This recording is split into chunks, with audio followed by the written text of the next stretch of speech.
Is kissing while dating wrong? Kissing is one of the many ways to show affection to a loved one. Whether it's right to do it while dating, greatly depends on the culture, the setting, and where it is happening. In some cultures, kissing is used as a form of greeting, while in other cultures it is deemed as a taboo to kiss, and it is strictly reserved for marriage. As Christians, kissing may not be an issue, but for the sake of our own conscience and that of others, especially new converts, one should reconsider. If kissing disturbs your conscience, why then do it in the first place? Christ has called us to serve him with a clear conscience, and anything that defiles the purity of our conscience and body should be refrained from. The setting really matters a lot. If I was to kiss my woman in the open field, just a simple kiss, this will not spark any issues, as both of us will be doing it while being accountable to those around us. However, if we were to kiss in a closed room, the chances for us compromising are high, since there is no accountability, and we have created the conditions suitable for our downfall, giving the enemy an opportunity. The Apostle Paul warns us in 1 Corinthians chapter 10 verse 12, that if anyone thinks he is standing, he should take heed lest he falls. No one is mature enough to overcome sin. It's the blood of Jesus Christ that helps us to overcome evil. This self-confidence is just but a false confidence that only leads to self-destruction. Again, Paul describes in 1 Corinthians 6:12, that all things are permissible to him, but not all things are beneficial. All things are permissible to him, but he will not be enslaved by anything.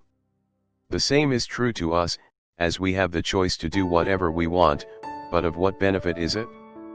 Considering others' conscience.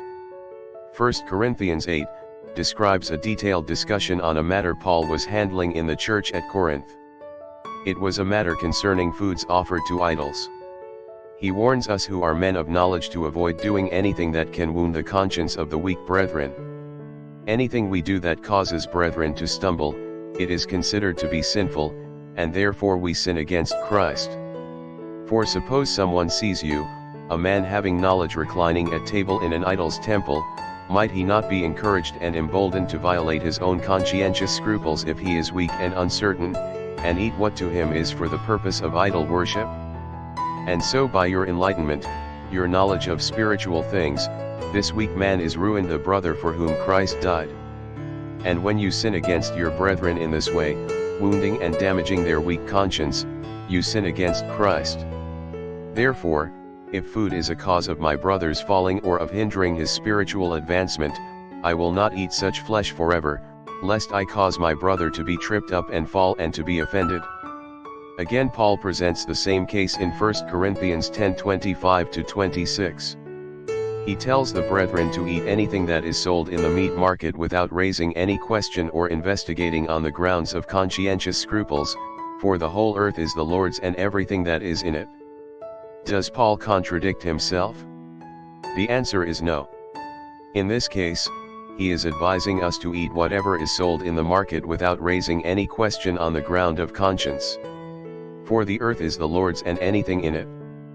But if anyone has knowledge of what is offered before him as having been offered in sacrifice to demons, then on this ground he should not eat.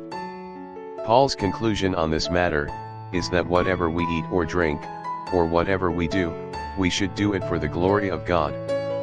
Therefore, if you think that whatever you do is honorable to the Lord, then do it for his glory. If you think kissing glorifies God, then you can do it. But if not, refrain from it. Just think about it.